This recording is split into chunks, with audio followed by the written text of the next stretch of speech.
मुल्क में आइन की तौहीन बर्दाश्त नहीं की जाएगी। कसूरवारों और इश्तियाल अंगेजी करने वालों पर सख्त कार्रवाई करें। वंचित बहुजन आघाड़ी नांदेड़ की जानिब से परभनी के वाक़ये पर किया गया एहतजाज।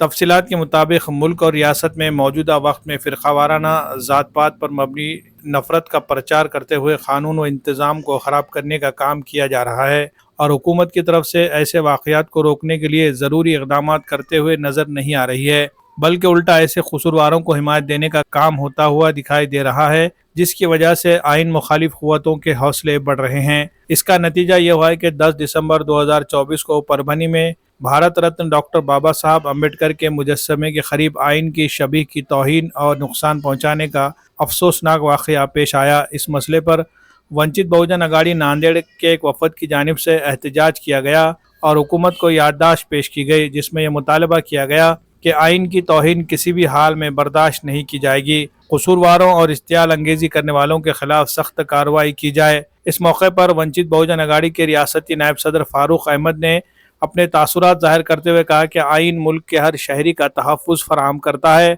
और उसके वक़ार को नुकसान पहुँचाना एक नाकाबिले माफ़ी जुर्म है। इस तरह के वाक़या से न सिर्फ समाजी हम आहंगी को नुकसान पहुँचता है, बल्कि अवाम में खौफ व हिरास का माहौल पैदा होता है। हुकूमत को फौरी तौर पर ऐसे अनासर के खिलाफ सख्त इक़दाम उठाने चाहिए ताकि आइंदा इस तरह के वाक़यात न हो। अवाम से भी अपील की गई कि वो इत्तेहाद बरकरार रखे और आइन की अहमियत को समझते हुए ऐसे अनासर के खिलाफ अपनी आवाज़ बुलंद करे ताकि मुल्क में अमन व इंसाफ का क़याम मुमकिन हो सके। वफद में फारूक अहमद के अलावा ज़िला सदर विट्ठल गायकवाड़, शहर सदर अयूब खान, शिवा नरंगले, श्याम कामड़े समेत मुतादिद शख्सियात मौजूद थे।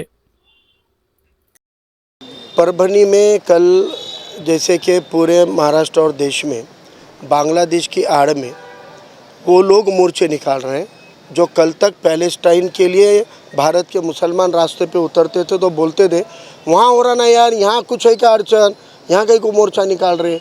आज वो लोग जिनको मोदी सरकार मदद करी जो बांग्लादेश को, आज भी बांग्लादेश को भारत सरकार की हर तरीके की उद्योग की, बिजली की, पैसों की मदद है, वहाँ पे दवाखानों की मदद है, बैंकिंग सेक्टर को मदद है, अडानी के उद्योगों को मदद है। वहाँ पे उस बांग्लादेश के अंदर हो रहे हमारे माइनॉरिटी समाज के ऊपर जो अत्याचार हो रहा है उसके खिलाफ मोर्चे निकाल रहे। इस आड़ में भारत के अंदर का, महाराष्ट्र का माहौल बिगाड़ रहे हैं और वो माहौल बिगाड़ कर जो उन्होंने दिमाग भड़काए हैं उनमें से कल किसी ने परभनी के अंदर डॉक्टर बाबा साहब अम्बेडकर जी के पुतले के परिसर में संविधान के स्मारक को तोड़फोड़ की, नुकसान पहुंचाया और उसकी बेहुरमती की है, अवमानना की है। उस अवमानना के खिलाफ परभनी के अंदर रोष है। सभी संविधान प्रेमी वहाँ पे रास्ते पे उतरे हैं और पुलिस उन पे लाठी चला रही है। इसके खिलाफ में आज हमने वंचित बहुजन आघाड़ी के सभी इकाइयों की तरफ से कलेक्टर साहब को निवेदन दे के कहा है कि इस मुल्क में संविधान और संविधान के मूल्यों पर हमले हो रहे हैं। आज अपने नांदेड़ ज़िले में भी छोटे छोटे गांव देहातों के अंदर मुसलमानों के ऊपर मॉब लिंचिंग की जैसी घटनाएं हो रही है, दलित समाज पे मारपीट हो रही है। और मैं इस जरिए आवाम को भी कहना चाहता हूँ, इवन जो सेना भाजपा को वोट करे वो भी सब संविधान विरोधी नहीं है।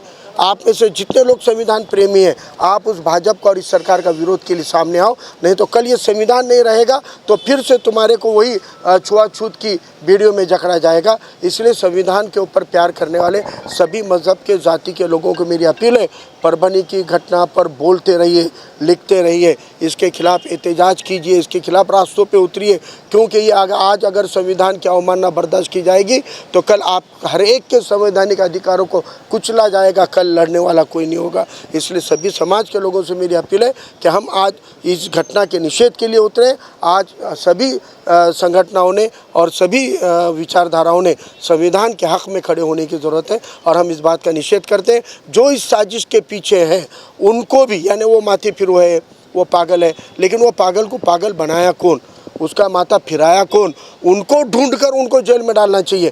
एक बार का माथे फिरे को दवाखाने में रख दो भाई, एक आधे हम खर्चा दे देते उसका माथा ठीक करने को, लेकिन ये माथे फिरो का माथा फिराने वाले जो लोग हैं उनको ढूंढकर सलाखों में डालने की, उन पर सख्त कार्रवाई करने की ज़रूरत है। ऐसे ही आंदोलन नांदेड़ में भी होते हैं, ऐसे ही भड़काने वाले लोग नांदेड़ में भी है, उनके ऊपर भी कड़ी जाँच और नज़र रखने की ज़रूरत है। या ठिकाणी जातीवादी मनोवादी शक्ती जसंही सत्तेवर आल्या ताबडतोब त्यांचा अजेंडा राबवणं सुरू झालेला आहे।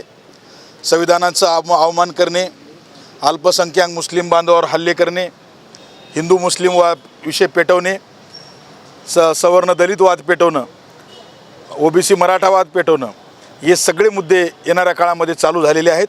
कारण ज्या शक्ती ह्या सगळ्या गोष्टी आजवर ह्या वाढवत आल्या, त्या शक्ती आता सत्तेमध्ये आलेल्या आहेत. त्यामुळं माझं त्या ठिकाणी सरकारला इशारा आहे की वंचित बहुजन आघाडी अजून या ठिकाणी मैदानात आहे, जिवंत आहे. आणि जोपर्यंत वंचित बहुजन आघाडी आहे तोपर्यंत असल्या ह्या जातीवादी जे काही मनसुबे आहेत हे उधळले लावले जातील. जे काही स्वतःला माथी फिरू म्हणणारे लोक आहेत यांच्या मागं कोण आहेत त्यांच्या षडयंत्राचा शोध लावावा.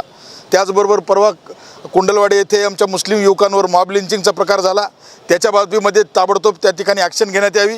आणि जर हे सगळे प्रकार होणार नसतील तर त्या ठिकाणी संपूर्ण वंचित बहुजन आघाडी, OBC, भटके विमुक्त, मुस्लिम, सर्व मागासवर्गीय आम्ही सर्व मंडळी या ठिकाणी वंचित बहुजन आघाडी झेंड्याखाली रस्त्यावर उतरू. हिंदुस्तान की सबसे मजबूत इलेक्ट्रिक बाइक जॉय ई-बाइक अब नांदेड़ में भी हो रही है दस्तयाब। जी हां, ग्रीन राइडर को नांदेड़ में जॉय ई-बाइक का ऑथोराइज डीलर बनाया गया है। मर्द व ख़वातीन के अलावा कॉलेज के तलबा की ज़रूरत के मुताबिक जॉय ई-बाइक 4 अलग अलग मॉडल में दस्तयाब है, जिसमें म्यूहूस, वोल्फ और जेननेक्स नैनो। खूबसूरती और मजबूती के साथ साथ ज़बरदस्त बैटरी बैकअप, सिंगल चार्ज में 100 से 120 किलोमीटर की मिलेगी रफ्तार। कम से कम डाउन पेमेंट देकर EMI पर भी मिल सकती है गाड़ियाँ। मज़ीद तफसीलात के लिए शोरूम का पता है ग्रीन राइडर जॉय ई-बाइक, रूबरू शिव मंदिर, चैतन्य नगर, एयरपोर्ट रोड, नांदेड़।